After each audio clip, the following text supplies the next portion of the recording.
Bonjour, vous allez visionner donc une vidéo qui appartient à un article et qui lui-même appartient à un ensemble, je dirais, d'articles qui ont été regroupés sous forme de cours dans le blog 3-4-5D, le rassemblement.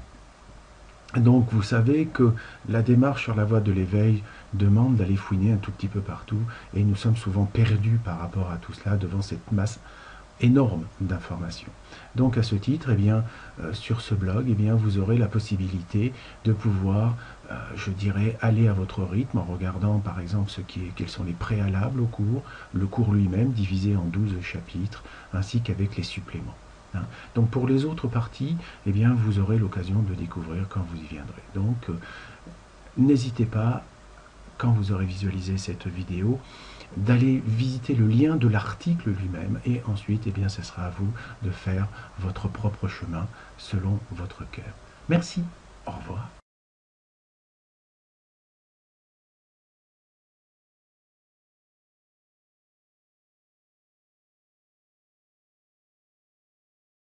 Bonjour. Le but de ce nouvel article est de faire un petit résumé, je dirais, des différents cours que nous avons eu avant et qui va vous permettre de pouvoir faire le lien entre ce fameux moteur quantique, mais aussi les zones, ce que j'appelle d'inversion, vos différents chakras, le cône des chakras, comment ils tournent et la polarité, on va dire, le sens de rotation de votre Merkaba. Enfin bref, c'est un petit article récapitulatif pour que vous compreniez que tout ce dont nous avons parlé jusqu'à maintenant, tout est inclus et tout s'emboîte à merveille. Je vous laisse donc découvrir la suite. Merci et au revoir.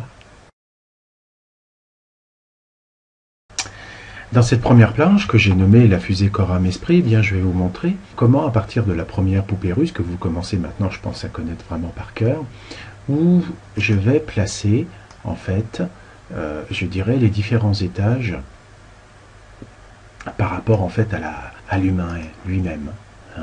Puisque, bien sûr, nous pouvons faire une analogie entre tout ça. Rappelez-vous, la première poupée russe, elle est intriquée à l'intérieur du corps. Donc, globalement, ce qu'on va pouvoir voir, eh bien, c'est que la zone 1 correspond au premier moteur, la zone 2 au deuxième, la zone 3 ici, et la zone 4, eh bien sûr, à tout ce qui touche la divinité dans son essence. Donc, dans d'autres écrits, je vous avais parlé, je dirais, du côté fusée, corps, âme, esprit, puisqu'on le retrouve là, le corps, l'âme, l'esprit, et puis forcément le divin, le 7e chakra, là, le truc auquel on ne peut pas toucher. Donc ça, c'est des choses que vous commencez à connaître.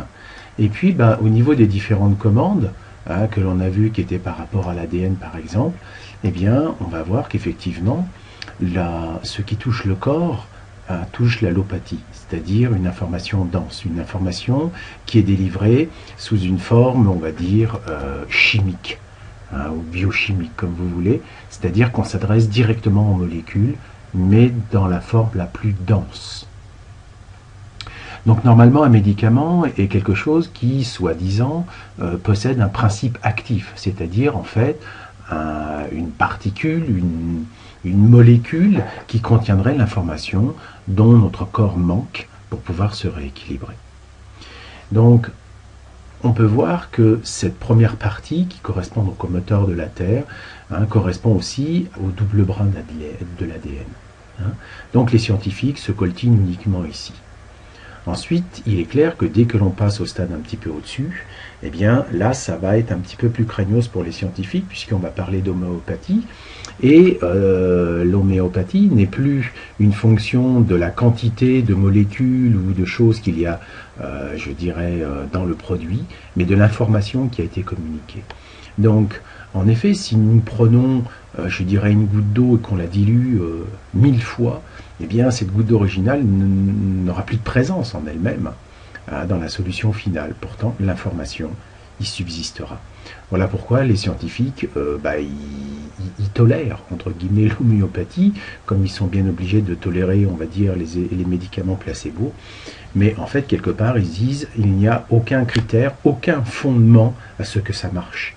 Et on peut comprendre que globalement, ici, cette information subtile, hein, quand elle est en zone 2, le double, ça veut dire qu'elle va être sous une forme qui ne va pas être, je dirais, quantifiable matériellement parlant. C'est comme là, on ne la voit pas sous le microscope. Ensuite, eh bien, on peut passer à l'esprit, disons qu'à la zone 3, la zone de l'esprit, et là, on voit que j'ai mis les créateurs, vous savez, donc le soi, le grand soi énergie, c'est-à-dire que c'est une vibration dense, c'est une vibration, ce n'est plus une information, c'est une vibration dense, puisqu'elle est quand même dans la zone féminine. Donc, tout ce qui va toucher l'esprit, comme la pensée, c'est quelque chose de concret. C'est une vibration élevée, mais qui a quand même un poids. Par contre, quand on veut s'adresser à la zone 4, qui est celle du divin, rappelez-vous au niveau des couches de l'ADN de ce niveau-là, eh bien, il n'y a que l'intention. Donc, c'est la vibration subtile dans son essence. Il n'y a plus aucun rapport avec la matière de quoi que ce soit, et même plus une onde, on va dire matérialisée, que l'on appelle l'énergie. Pour pouvoir continuer à faire le lien entre toutes les choses, eh bien, je vous mets toujours mon fameux bocal, où vous allez retrouver forcément toujours la même chose. Ici, le fond du bocal. Ici, bien tout ce qui va toucher l'information subtile, hein, c'est-à-dire que quand quelqu'un ascensionne, c'est toute cette information qui lui dit « suis ta petite voix » et puis oublie le domaine de la raison. Eh bien, vous allez monter dans ce véhicule. Ici, les vibrations denses, c'est bien une densification, entre guillemets, de l'esprit. Hein, et c'est pour ça que, bon, ce sont les couches lémuriennes de l'ADN. Et enfin, la partie, on va dire, aérienne n'a plus de rapport avec la matière. Hein, l'air est quasiment inconsistant pour l'eau, mais encore moins pour la boue, quoi. C'est-à-dire que quand j'ai encore moins, c'est l'eau, c'est déjà liquide par rapport à la terre, mais alors l'air, c'est encore beaucoup plus liquide, on va dire, que le liquide lui-même. Voilà. Et puis, j'ai pensé qu'il était sympa de pouvoir vous mettre, de vous rappeler, entre guillemets, je dirais, les stades évolutifs, hein, qui correspondent en fait à tout ceci. C'est-à-dire que tant qu'on baigne dans ce niveau-là, hein, au niveau du corps, au niveau du moteur de la Terre, eh bien en termes évolutifs, on a un bébé, quoi. Hein, on est dans le ventre de maman et puis on n'en bouge pas, quoi. Quand on commence à mettre le nez un petit peu dehors, c'est-à-dire au niveau du troisième chakra, c'est-à-dire le mental, on commence, c'est un gosse qui commence à se rendre compte qu'il existe effectivement des choses autour de lui. Et l'objectif de l'âme, on appelle ça l'enfant intérieur, hein, c'est-à-dire le quatrième chakra, c'est vraiment de vivre son enfant intérieur. À partir de là, eh bien, on pourra passer ce qu'on appelle au stade adulte, c'est-à-dire où là, l'esprit, c'est-à-dire que ce que nous allons dire, nous allons en assumer les responsabilités. C'est sûr que si vous voyez un monsieur en costume bleu sur le bord de la route en train de vous mettre un PV, vous n'allez pas dire n'importe quoi. Parce que sinon, vous allez sentir tout de suite la douloureuse enfler assez rapidement. Donc, là, on vous demande d'être adulte. Hein, et donc, c'est la partie supérieure qui est là. Hein. Donc, vos pensées et vos paroles vont avoir un impact important. Ensuite, eh bien, quand on passe au stade supérieur ici, du divin, de l'intention, de la vibration subtile, eh bien, c'est le réaliser, c'est-à-dire que vous n'avez plus rien à battre du reste. Donc la soucoupe et encore plus le fond de la vase ne vous intéresse absolument plus. Voilà, c'était juste un petit résumé du stade évolutif. Bien, maintenant abordons donc la deuxième planche où je vais vous représenter déjà, dans un premier temps, toujours la poupée russe, mais cette fois-ci sous sa forme, on va dire magnétique, c'est-à-dire le rayonnement, hein, ce fameux moteur quantique que je vous parlais. J'ai, comme d'habitude, remis les 4 zones pour que vous ayez un repère. Et à l'intérieur de cette zone, donc qui est à l'intérieur du cercle, puisqu'on peut voir que donc, le rayonnement va à l'extérieur, mais ça se passe aussi à l'intérieur, eh bien, je vous avais parlé, je dirais, des dimensions. Hein, en effet, nous avons donc un certain nombre de dimensions qui vont donc en fait de 1 à 24. Hein, pour cela, reportez-vous aux premiers articles que j'ai écrits dans la série des vidéos, et aussi eh bien, des inversions qu'il y a en fonction, je dirais, des dimensions. Donc ceci, je vous avais parlé qu'à chaque fois qu'il y a un point, il y a une inversion de paradigme totalement. Ce qui veut dire que ce qui était blanc ici, enfin on va dire bleu ici, ne sera pas, quand il y aura l'inversion en face, il sera complètement à l'opposé. Donc toute entité qui désire, comme dirait l'autre, ascensionner, c'est-à-dire remonter vers la source, puisque la source, originellement, elle est en haut ici, tout en sachant qu'elle est en bas aussi, puisque ici, ça se boucle. Donc, mais bon, globalement, ça donne un sens montant. Eh bien, ces zones d'inversion vont avoir une importance assez capitale, puisque je vous rappelle qu'ici, cette première zone ici était 1, 2, 3, 4, 5, 6, et puis après, je ne me rappelle plus, je sais qu'il y avait la 11, et puis après, c'était la 18. Et après, enfin, en dernier, on a 19, 20, 21, 22, 23, 24. Parce qu'ici, vous avez un hexagramme constitué de 3 trigrammes. Et donc, le trigramme supérieur, nous allons le voir, va avoir une fonction très particulière. Donc, ici, pour remettre ça à peu près à niveau par rapport à ce que comptait dans la précédente planche, eh bien, on va retrouver effectivement notre chère dame avec les moteurs et ceci. Donc, on voit très bien que il y a une corrélation, bien sûr, entre ces zones d'inversion et les chakras. Et là, on voit aussi que dans le dernier cas ici, puisque la zone 4 commence en fait ici, on voit qu'il y a deux polarités, qui est celle-ci et celle-ci. Enfin, bref, on ira dans le détail à fur et à mesure. Donc maintenant que je vous ai représenté la partie, on va dire, magnétique de cette première poupée russe, ici je vous ai présenté en fait la partie matérielle de la première, de la troisième, excusez-moi, poupée russe, c'est-à-dire celle qui est faite de matière, alors que celle-ci est intriquée dans la matière.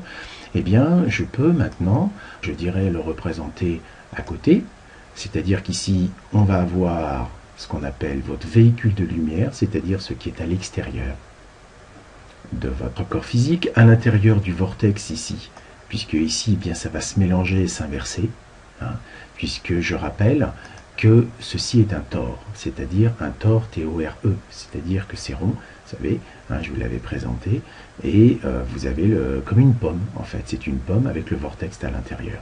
Et on va voir que la surface extérieure correspond à votre véhicule de lumière, alors que ce qui est à l'intérieur, entre, on va dire, la queue et puis le truc de la pomme, là où il y a les pépins, eh bien ça sera votre aura. Mais je crois que je l'aborde un tout petit peu plus loin. Donc ça, c'est la partie magnétique. Nous voyons la partie magnétique. Et où se situent les chakras là-dedans? Eh bien, c'est relativement simple. Je vais déjà commencer à les placer un par un. C'est-à-dire que le premier chakra va commencer, en fait, ici. C'est-à-dire au premier. À la première ligne ici, il attaque ici au premier. Donc ça va être un axe vertical, car il suit les lignes de champ. Ensuite, nous allons voir que le 7e chakra ne va pas commencer ici, parce que là, ça voudrait dire qu'il commence tout en haut. Or, ce n'est pas le cas. Donc, il commence ici, c'est-à-dire que quand je le descends jusqu'ici. Vous comprendrez aussi pourquoi, enfin, je l'ai inscrite plus tard, c'est que ceci est comme une chaîne, un anneau, enfin, un collier avec des perles, et ceci, bien, c'est le bouton poussoir qu'il y a là. C'est-à-dire que le dernier cercle vient en fait se raccrocher ici pour fermer le cercle. Alors après, il n'y a pas besoin d'être sorti de Polytechnique pour comprendre que le deuxième chakra va être ce que nous voyons du vortex qu'il y a à ce niveau-là. C'est-à-dire que là, on ne peut plus être dans la verticale, et donc ce que nous voyons comme tourbillon est en fait l'entonnoir créé par la rotation de ceci dans le vortex. Donc nous pouvons placer les différents chakras comme ça. Donc là je passe au 3e chakra, ensuite au 4e, ensuite au 5e. Vous voyez, c'est pas compliqué la création. La chose compliquée est bien sûr le mental humain. Puis comme il n'a pas la toile de fond, eh bien forcément, il ne sait pas où il en est, donc il cause de beaucoup de choses. Et bien maintenant, vous savez pourquoi vos chakras, celui du dessous, enfin le premier et le 7e, sont verticaux, alors que les autres sont horizontaux et débouchent de chaque côté. Donc en clair, vous avez ici, au niveau du deuxième chakra, vous allez avoir le deuxième chakra, le 2A, comme la convention l'indique, c'est-à-dire celui qui est antérieur, et puis vous aurez le deuxième cône qui est derrière, le 2B, c'est-à-dire celui qui est postérieur. Donc, dans le prochain article, où normalement je devrais vous parler de la méditation adamantine, on va dire 2, eh bien, j'aborderai qu'en fait ces différents cônes ne sont pas les mêmes, bien qu'ils soient rattachés au même chakra, eh bien, ils vont gigoter bien sûr différemment. Donc voilà pour cette planche, et je vais passer maintenant à la suite. Maintenant, ici, je vais vous parler de l'aura et du véhicule de lumière. Je l'ai déjà un peu abordé à la planche précédente. Donc je suis reparti, je dirais, du champ magnétique global, toujours, qui va correspondre en fait à votre véhicule de lumière. En effet, on a vu qu'à l'intérieur du vortex, eh bien, se trouvaient ni plus ni moins les différentes zones d'inversion, avec les différents chakras, remis sous cette forme-là. Donc ici, il y a un surcroît d'énergie.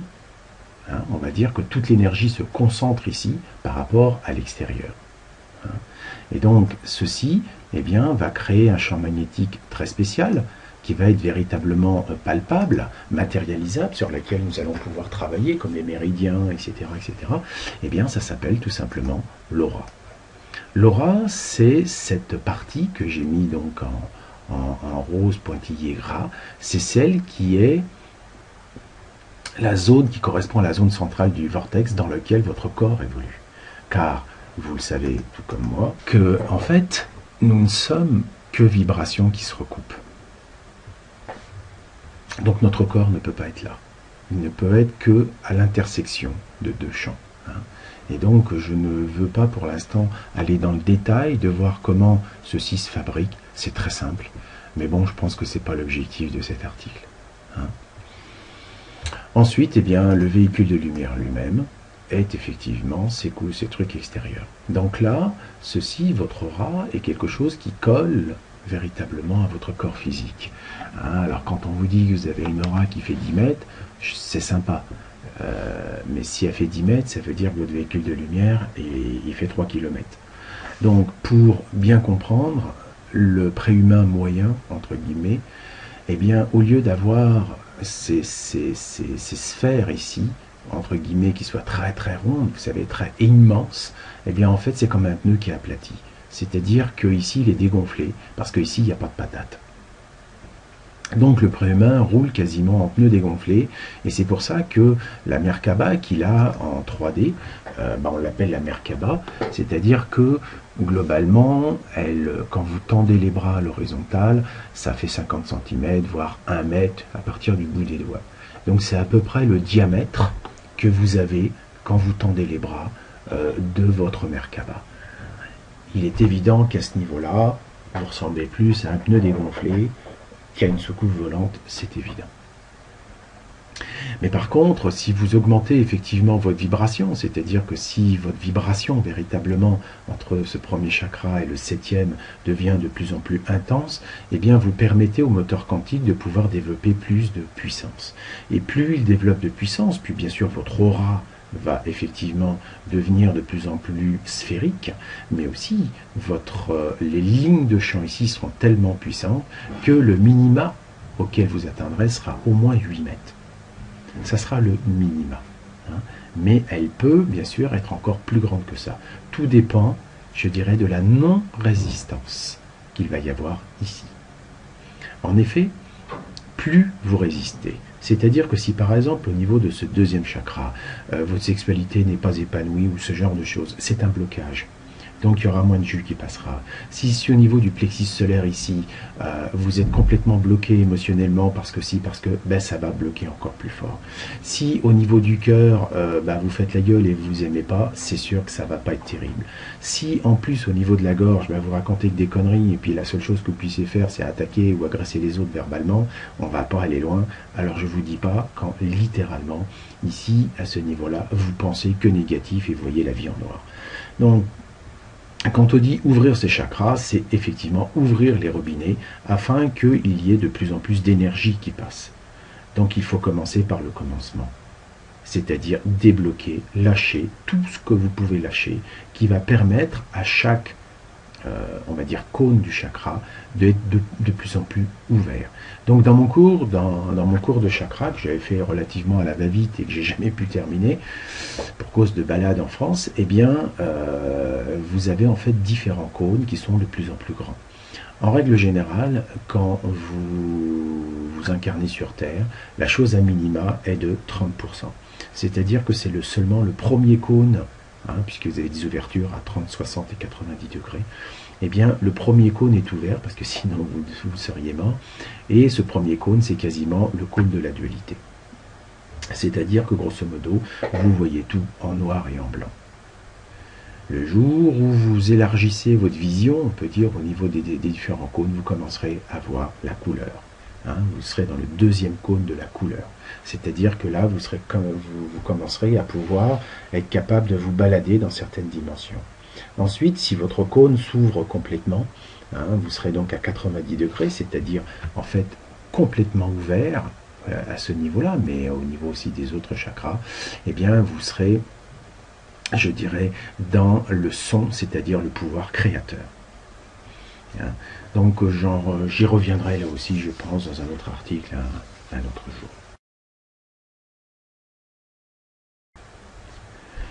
Sur cette dernière planche, je vous montre comment les chakras, on va dire, tournent en fonction, bien sûr, de leur positionnement, mais aussi du genre dans lequel vous êtes. C'est-à-dire que si vous êtes un homme, obligatoirement, vous allez, on va voir, tourner dans le sens, votre Merkaba tourne dans le sens des aiguilles d'une montre. Ici, je vous représente la personne vue de dessus. Eh bien, vous allez, entre guillemets, tourner dans le sens horaire. On verra que ce sens est le sens dit de l'involution. C'est-à-dire que c'est une force qui résiste. C'est une force qui a pour objectif, un petit peu comme la nuit résiste au jour. Mais le jour ne serait rien si la nuit n'existait pas. Donc autant vous avez le féminin qui pousse, entre guillemets, dans un sens pour s'expandre, autant vous avez le masculin qui va essayer de concentrer pour, en fait, offrir une résistance. Et donc, c'est pour ça aussi, entre autres, que comme nous sommes dans un monde totalement masculinisé, eh bien, nous allons dans le sens, on va dire, des horaires, enfin, des aiguilles d'une montre. Parce qu'en effet, si nous prenons le côté féminin, eh bien, nous allons tourner dans l'autre sens. C'est-à-dire dans le sens anti-horaire. Or, ce sens anti-horaire, ni plus ni moins que le sens trigonométrique. C'est-à-dire que quand on part, 0 degré est ici, 45, 90, etc. Parce que la nature tourne dans ce sens-là. Voilà pourquoi les mathématiques ne peuvent pas se tromper, puisque la mathématique n'est ni plus ni moins que la géométrie, on va dire, conceptuelle de la création. Et donc, si le sens trigonométrique est à l'inverse du sens des aiguilles d'une montre, c'est qu'il y a une raison. C'est parce qu'on est construit là-dessus, et ça, c'est simplement une résistance. Voilà, donc, si je viens du côté féminin, cela va induire forcément, puisque votre Merkaba va tourner comme ça, elle va forcément introduire un mouvement de rotation différent. Donc votre premier chakra tournera comme ça, ensuite le deuxième, le troisième, le quatrième, le cinquième, le sixième et le septième. Donc, apparemment, chaque chakra tourne dans un sens différent, mais en fait, ils s'ajoutent les uns aux autres. Voilà pourquoi nous parlons, je dirais, des trois courants qui circulent au niveau de l'être humain. Vous aurez un courant qui va être masculin. Alors je ne sais plus c'est lequel, si c'est Ida ou Pygmala. Vous aurez l'autre sens qui sera l'un ou l'autre, Ida ou Pygmala, je ne sais plus. Donc vous aurez un courant masculin, un courant féminin, mais avec une priorité. Donc si vous êtes un homme, eh bien tout simplement, vous allez avoir ça qui va être activé de base, ça c'est clair, et qui sera pour vous ce qu'il y a de plus facile, mais il va falloir équilibrer votre féminin, c'est-à-dire cette partie-là, c'est-à-dire de faire en sorte que votre féminin vienne contrebalancer tout ça, et donc vous équilibrer. Et c'est identique chez la dame. Elle va avoir une prédominance bien sûr féminine, mais il va falloir qu'elle équilibre son masculin. Quoi d'autre à dire par rapport à ça? Bien, je l'aborderai, je pense, dans un prochain article, hein, concernant le canal central, la fameuse Sushumna. Quoi d'autre à dire par rapport à tout ça? Eh bien, dans l'article, je parle aussi, je dirais, de l'ADN et donc du commandement qu'il a sur tout ça. Car en effet, votre ADN correspond à l'ensemble de tous vos chakras. C'est votre moteur quantique. Et donc, il est évident qu'en fonction de comment vous vous traitez vous-même au niveau du corps, eh bien, vous allez avoir les symptômes, je dirais, conséquents au niveau de ce corps. Donc, si vous avez des problèmes avec certains organes, sachez qu'en fait, vous avez des problèmes avec les corps correspondants aux vibrations qu'il y a là. Car je vous rappelle que chaque chakra est une note différente, c'est-à-dire un doublement de la fréquence. Donc vous avez effectivement plein de fréquences et toujours dans mon cours sur les chakras, eh bien vous verrez que vous avez ici une gamme, hein, qui va du dos aussi, et cette gamme a les sous-gammes, puisque le fait d'être en 3D, on va dire qu'elle soit unifiée ou pas, eh bien c'est que vous jouez sur une gamme à 7 notes, mais avec des sous-plans, 7 sous-plans, c'est 7 x 7. Voilà pourquoi il vous faut 49 ans pour étudier toutes les différentes phases de votre croissance. Voilà, et ben à 49 ans, vous renaissez d'une certaine manière. Mais tout ça, j'ai expliqué dans les différents cours que j'ai déjà donnés auparavant. Merci, au revoir.